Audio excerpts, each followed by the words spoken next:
Hi everyone, the media are doing it again on Iran. This time it's the New York Times. You may remember a couple of days ago I did a video about the BBC were under fire for whitewashing the history of Western coup plotting in Iran. Johnny Mack did a great article on it in the Canary. They were doing great work, by the way, well done.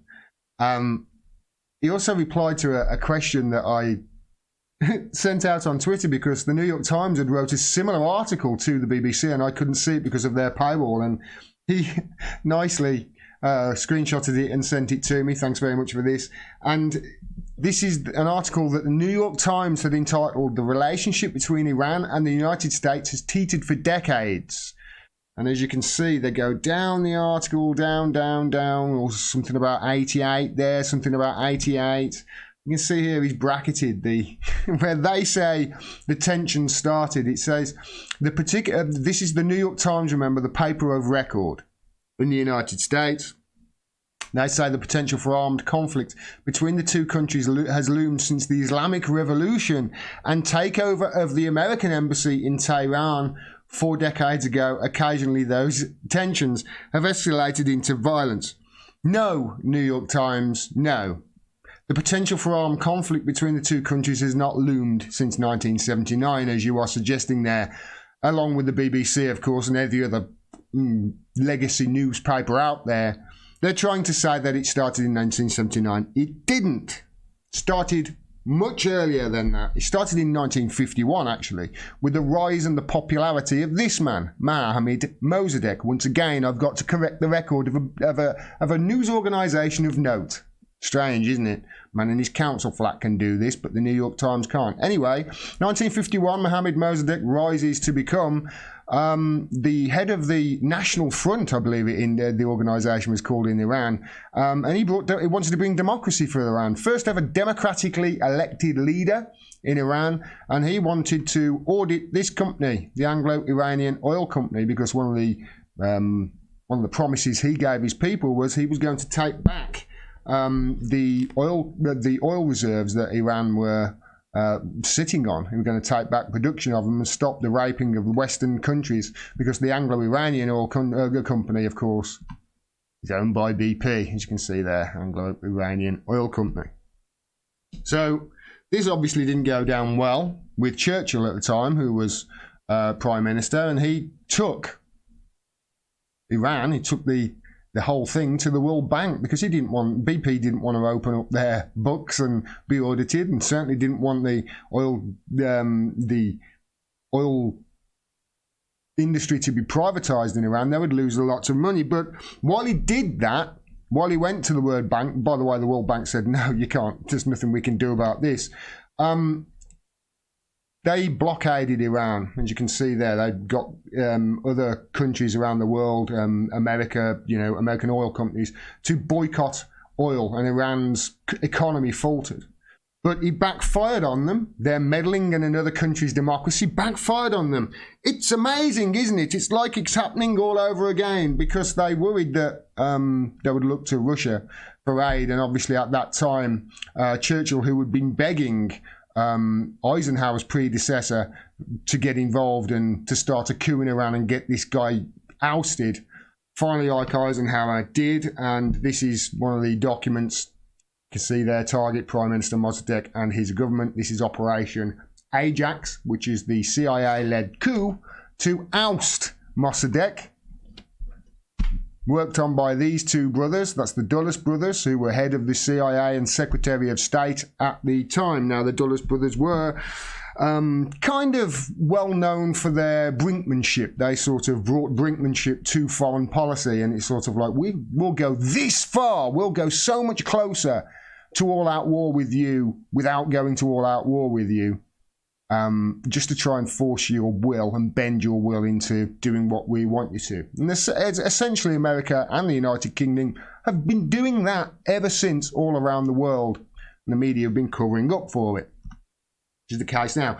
It's curious to me that it was Ike Eisenhower who, gave the go-ahead for that coup, for Operation Ajax, and for, the CIA ousting Mossadegh and reinstalling the Shah, who was a Western puppet, who brought a heinous reign of tyranny on the Iranian people, with creating the secret police called the Savot, which did incredible crimes against humanity. Western backed, remember. He was a puppet. It's incredible that Eisenhower, who actually gave the go-ahead for that coup, he went on to say this in one of his most famous speeches about the military-industrial complex. He said, in the Council's government, we must guard against the acquisition of unwarranted influence, whether it's sought or unsought, by the military-industrial complex. The potential for the disastrous rise of misplaced power exists and will persist, he said.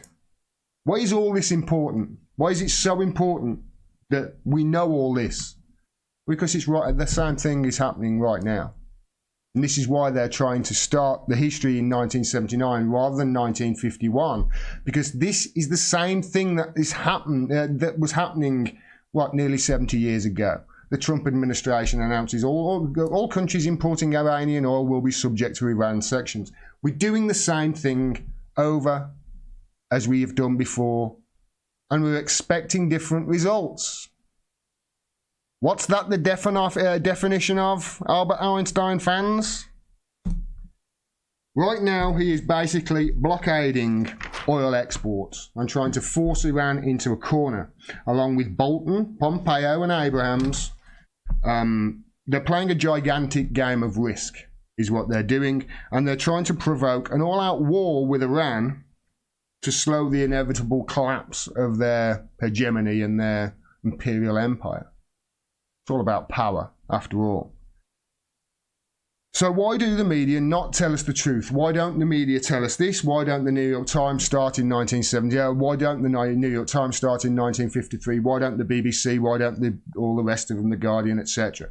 Well, it's because, obviously, if you can see this happening in history, you know what's going to happen. There's going to be a lot of suffering in the years after. And you know what? It's not going to be good for that country. The legacy media is not there to inform you. They are not there to hold power accountable. If they did that, that's what had happened to them. If they are there to inform people and hold them accountable, they take away your human rights and they, slam you in a supermax prison for a trumped-up charge, which is preposterous. Consensual sex without a condom. That's essentially what he's locked up in supermax prison now. They lock you up and take away your human rights if you tell the truth and hold power accountable. This is why the media don't do it, of course. They are just there as PR, as public relations to the establishment. They're there to misinform and misdirect. They're there to bank everything that you believe to be false. What was it Bill Casey said to the Ronald Reagan back in 1981? We'll know our disinformation campaign is complete when everything the American public believes is false. That's William Casey. That's CIA director to Reagan in 1981. His first meeting with him. And he's talking there about, of course, Operation Mockingbird. And it's in Operation Mockingbird, where the CIA put members of, basically turned your news anchors and your reporters into actors who are reading CIA scripts and reading establishment scripts, which is essentially what we've got now. And obviously anybody who talks the truth is getting smeared by those people, as I've uncovered with the Integrity Initiative. That's exactly what's happened through the Foreign and Commonwealth offices. £2.2 million funded in the last couple of years. Integrity Initiative and Institute for Statecraft program, of which I've talked about immensely. And remember, Chris Williamson was the MP who was talking about that the most. He tweeted this out: the Integrity Initiative story is just growing and growing. This is basically Operation Mockingbird on steroids. This is what he called it. I'll give you his quote in a second. Many are rightly outraged that this Tory government could fund a political smear unit. Questions need to be answered. Share this video on Facebook to make that happen. This was in Mint Press News. I'll read this out. In a recent editorial, Williamson drew a direct parallel between the group's collaboration with journalists, this is the Integrity Initiative, and surreptitious payments the CIA made to reporters during the Cold War. Quote, "These tactics resemble those deployed by the CIA in Operation Mockingbird that was launched at the height of the Cold War in the 1950s. Its aims included using the mainstream news media as a propaganda tool."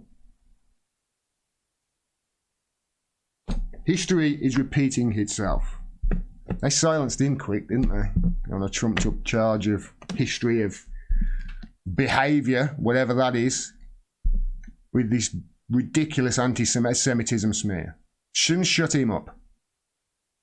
They really do shut up the truth talkers in this country, don't they? You know, George Galloway, he was ejected quick. He told the truth about war. Labour, don't even think about trying to get people involved in your movement if you are coddling people like Tony Blair and ousting people like George Galloway and Chris Williamson. You've got no chance if that's the way you run your organisation. The media right now, and this is why they're telling you, you know, the Reuters have been guilty of this, by the way. They start their history in 1979 instead of 1953, even Reuters. And right now they're trying to manufacture consent for war. Look how this was turned. This is Fox. Attacks on Saudi oil pipelines and tankers have Iran's fingerprints all over them. They are trying to manufacture consent for war. They're not telling the truth. They're not telling you the truth that Iran's under huge sanctions at the moment. They're not really framing it that way anyway, really.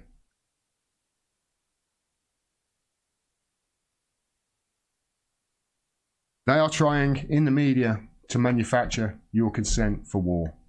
Right now. In Iran and other countries. Don't give it them. Thanks very much for watching.